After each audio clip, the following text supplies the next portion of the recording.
ইরানের ক্ষেপণাস্ত্র লঙ্ঘন করেছে তুর্কির আকাশসীমা। এ ঘটনায় প্রেসিডেন্ট মাসুদ পেজেশকিয়ানকে সতর্ক বার্তা দিয়েছেন প্রেসিডেন্ট রিসেপ তাইয়েপ এরদোয়ান। বলেন, ভবিষ্যতে কখনো এমন কোনো ঘটনা ঘটলে কোনোভাবেই ক্ষমা করবে না তুর্কি। সেই সাথে প্রয়োজনীয় সব পদক্ষেপ নেওয়া হবে বলেও হুঁশিয়ারি দেন তিনি। গত ২৮ ফেব্রুয়ারি ইরানের সঙ্গে ইসরায়েল ও আমেরিকার যুদ্ধ শুরুর পর থেকে এখন পর্যন্ত দুইবার তুর্কির আকাশসীমা লঙ্ঘন করেছে ইসরায়েল। প্রথম দফায় গত ৪ মার্চ এবং দ্বিতীয় দফায় গত সোমবার এ ঘটনা ঘটে। এই দুইবারে নেইচর এয়ার ডিফেন্স সিস্টেম ব্যবহার করে তেহরানের ক্ষেপণাস্ত্র ধ্বংস করে দেশটির প্রতিরক্ষা বাহিনী। সোমবার ইরানি ক্ষেপণাস্ত্র ধ্বংসের পর দেশটির প্রেসিডেন্ট পেজেশকিয়ানের সঙ্গে ফোন আলাপ করেন তুর্কির প্রেসিডেন্ট এরদোয়ান। আলাপে বলেন, ইরানের বেপরোয়া ক্ষেপণাস্ত্র নিক্ষেপের কারণে যুদ্ধে কোনো পক্ষে না থাকার পরও ক্ষয়ক্ষতির ঝুঁকিতে আছে দেশটি।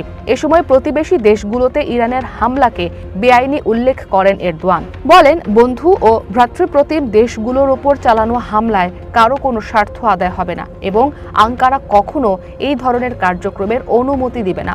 ইরান যদি ভবিষ্যতে ফের এই ধরনের হামলা অব্যাহত রাখে তাহলে নিজ দেশের নিরাপত্তা রক্ষায় প্রয়োজনীয় সব পদক্ষেপ নিবে বলে হুঁশিয়ারি দেন এরদোয়ান।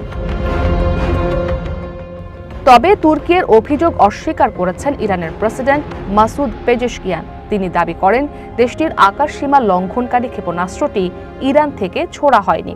তারপরও বিষয়টি খতিয়ে দেখা হবে বলে প্রতিশ্রুতি দিয়েছে তেহরান। ইসরাত মুক্তি, ওয়ান ইন্টারন্যাশনাল ডেস্ক।